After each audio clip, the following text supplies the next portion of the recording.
Hello and welcome back to the channel. Today I'm going to talk about games that I played over the past week. I stayed with some friends for like 3 days or so. I brought a whole bunch of games and they taught me a couple games that they had, and I brought a bunch of games to teach them. So there's 3, 4, 5, 6, 7, 8, 9, about 13, 14, 15, something like that, games to talk about. And I have the ones here that I've own, and then the ones I don't own, I have pictures to show you.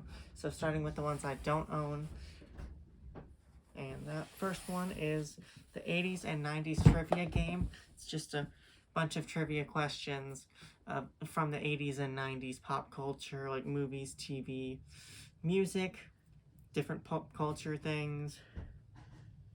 It was okay, just a standard trivia game, I suppose. I don't know a ton about the 80s or 90s. I still won. I didn't know a lot of like the nerdier like Star Wars kind of stuff, but all the other stuff I kind of knew, I guess. I knew enough to win, so I'll say that much. But it was okay, and nothing special for a trivia game. Nothing to really make it better than any of the other ones I've played.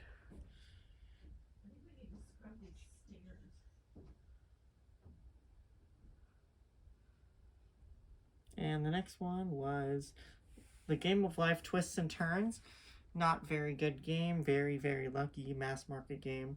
Re-implements the Game of Life with this electronic thing, kind of like with when they did with Monopoly, like the electronic banking.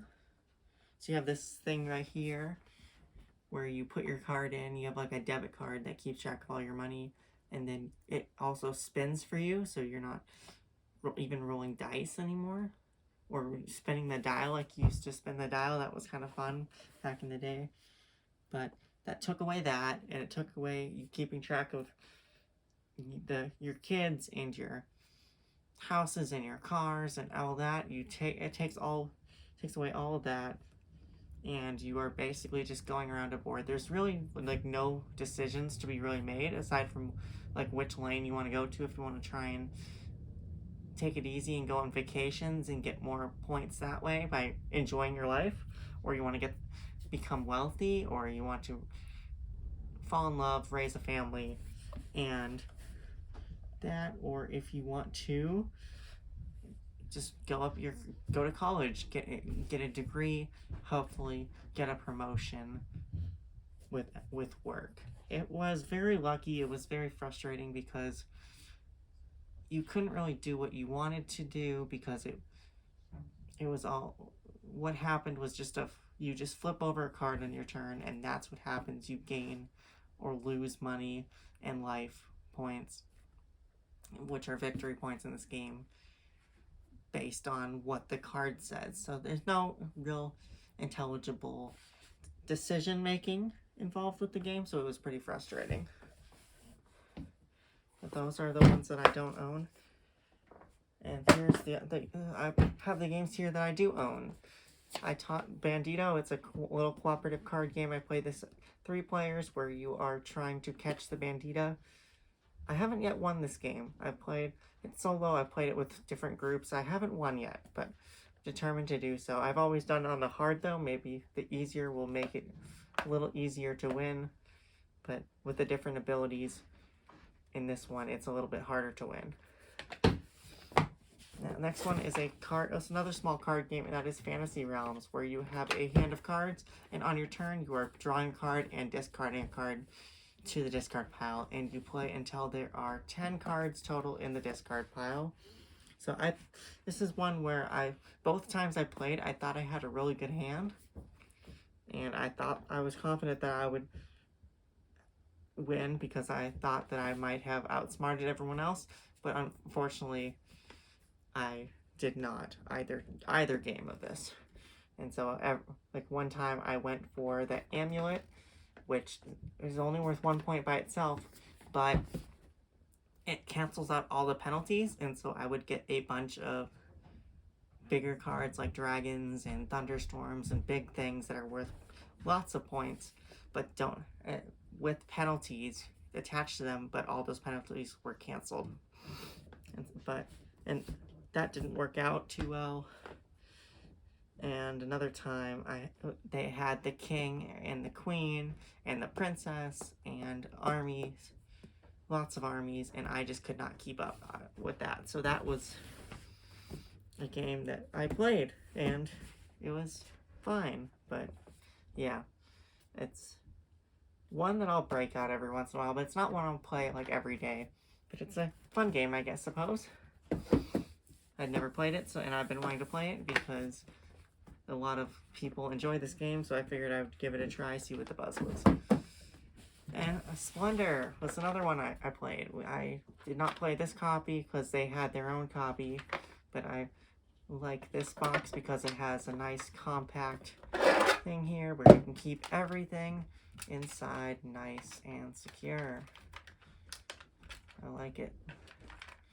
But Splendor is a game where you are getting gems, and you're using those gems to get development cards, which the development cards will make the other development cards that you buy cheaper and cheaper until eventually you're getting stuff for free, and you are going to be trying to get better development cards which are worth money, which are worth points, sorry, and you are trying to also get nobles to come and visit you, which are worth bonus points as well. And we played to 15 points.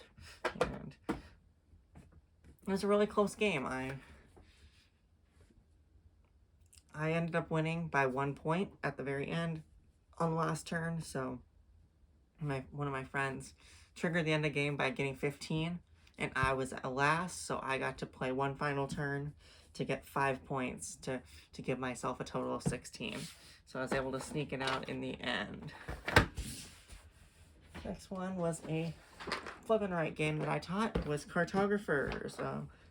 It's one I played a bit solo. It was harder for me to teach this to them because it's harder to teach like what you're trying to do, because there's different goals that you have to achieve that are very specific. But we were able to figure it out. It also didn't help that we had all of the enemies go onto our boards, onto our maps on the very first round. Like, they all got shown up. They all showed up on the first round of the game, which is the spring, I believe. Yeah, I believe it was spring. It was the first round, so that was kind of tough. So we were working from the negative. So one of us actually had a negative score because of it. But it was fun, like, drawing. I have colored pencils in it that I bought to replace the pencils that the game comes with. It's more fun using the colored pencils to draw out a map. This was the map that I made in that game. And I only had a score of 25 points, which was enough to win just because the other people I was playing with were a little bit late to grasp the concept of the game, which I felt kind of bad that I didn't do a very good job teaching it. But the game was enjoyed by all, so that's all that matters. The next game I taught was Unmatched. I have all my Unmatched here. Different maps.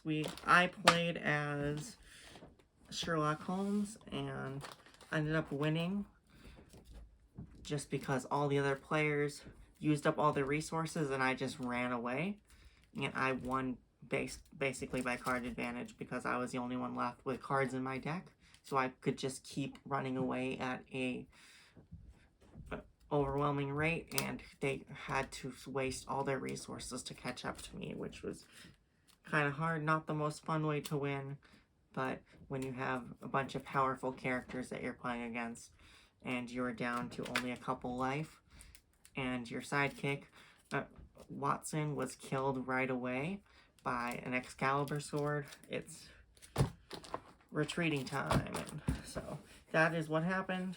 I won by running away. Doesn't always work out very well, but it worked out this game. And then I taught New York Zoo, which is another one of my favorite games, which you have a zoo that you are trying to build up with different polyomino pieces.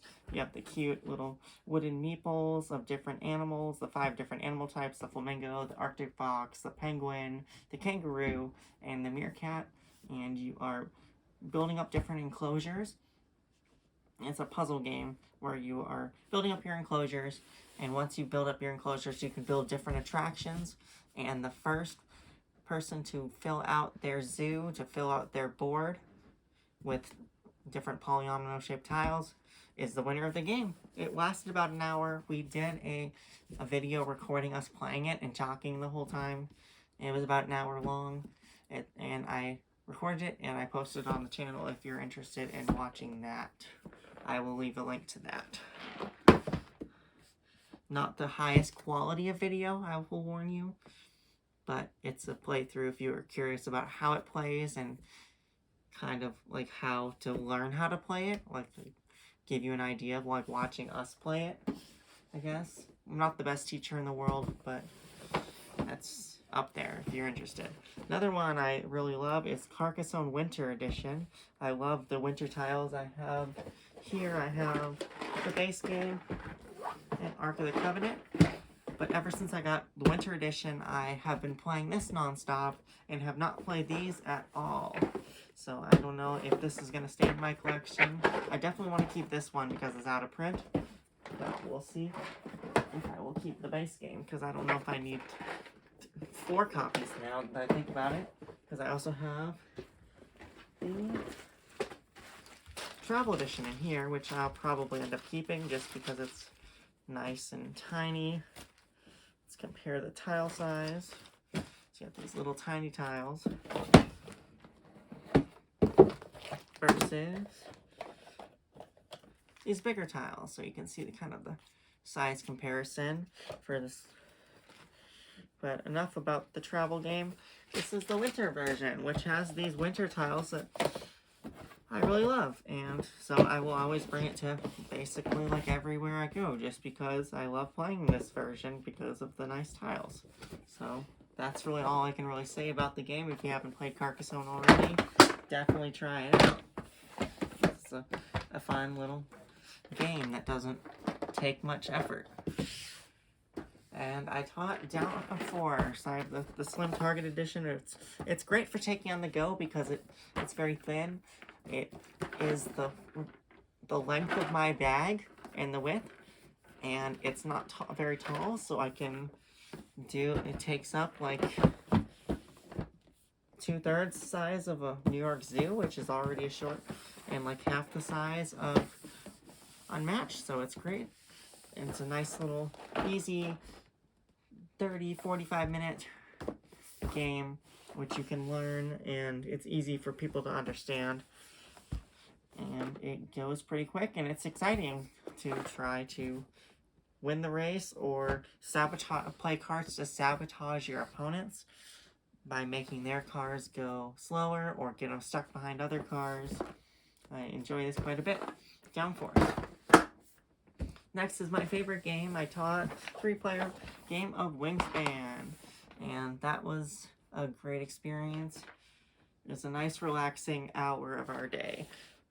So, for those who haven't played Wingspan yet, Wingspan is a bird collecting game, engine building game, where you have your board, and you have a hand of birds that you start out with, and resources, and you're using resources to play bird cards in front of you, and these birds will have different abilities that you can activate, which make your other abilities, like gaining eggs, gaining more food, and drawing more cards more powerful. So you're going to be gaining food, playing bird cards, putting eggs on those birds, as well as drawing new cards to play, all while trying to accomplish different goals that the game has. The game will have 4 goals throughout the game for the 4 rounds. Each round is going to have a separate goal that you are trying to accomplish for bonus points. You don't have to go by those goals. You can get points by different eggs and different cards, and the birds themselves are usually worth a good amount of your score. That's Wingspan. And Cascadia, I only played this 2-player, but that was another relaxing experience where you are drafting tiles and drafting different animals and placing your animals on your like your field. You are building out a Cascade mountain range basically with different terrain types. You got your mountains, you got your rivers, your wetlands, you have your desert and forest, and you are placing animals in those on those terrain types in order to match different goals of the animals while making large mountains, wetlands, forests, long rivers, etc., and hoping to score the most amount of points. It's a fun, little relaxing game that plays in about half hour or so. Maybe 45 minutes or an hour if you're playing with 4 people and you're teaching the game, but it's a nice little relaxing game that's worth checking out. Cascadia. And the last 2 are going to be marble games. I finally got to learn how to play Marble United and Legendary. Marble Legendary. So Marble Legendary is a deck building game in which you are kind of cooperating. It's not really cooperation because you're trying to win. You're trying to work together to eliminate the villain of the game, but you are also trying to be the one that has the most powerful deck, the one that gets the most victory points by taking down thugs, and be the one that does the most damage to the villain, because if you have the most powerful deck and you are able to do the most good, I guess, by defeating different villains and thugs and such, you are the one that wins the game. So you have to work together to defeat the villain, but you also have to be the one to have the most points at the end of the game as well, because so it's a frustrating thing because you're trying to do both things at the same time. I prefer trying to beat the game versus trying to beat all the other players, but I can understand the whole trying to get the most points and having the most deck, the best deck in the game. So, but that's just how it goes. I mean, it's a fun game that I'll come back to for sure, but that's such a strange concept, the semi-co-op. And then Marble United, another cooperative game, which we lost pretty badly at. And so Marble United is, you have 6 locations in front of you around the board, and you have 1 villain that you're fighting, just like in Legendary. But you are trying to defeat different henchmen and rescue civilians. And once you've rescued enough civilians and you've defeated henchmen and foiled their master plan, you can get to the point in the game where you can attack the villain that you are fighting. We played against the Red Skull. This game also comes with Ultron and Taskmaster, and you can get plenty of expansions for it that have other villains. But once you've defeated enough of the villain's henchmen and you've rescued enough civilians, you are able to attack the villain that usually has like 11 or 12 points if you're playing a 4-player game. I'm not sure how much it has for like a 3-player or 2-player. I know it has less health points that you have to hit it for when you have less players. So it's easier, I guess, with less players, but it's one I'm going to want to try solo, and another one I'm going to want to break out again pretty soon. So that is Marble United, and I think with that is all the games. So I'll put them back on screen here, and you can kind of see what all was played. And yeah, that's it. Well, let me know if you played any of these or have any games that you'd like me to try that I should be trying or should be talking about. And thank you for watching, and have a great day. Bye.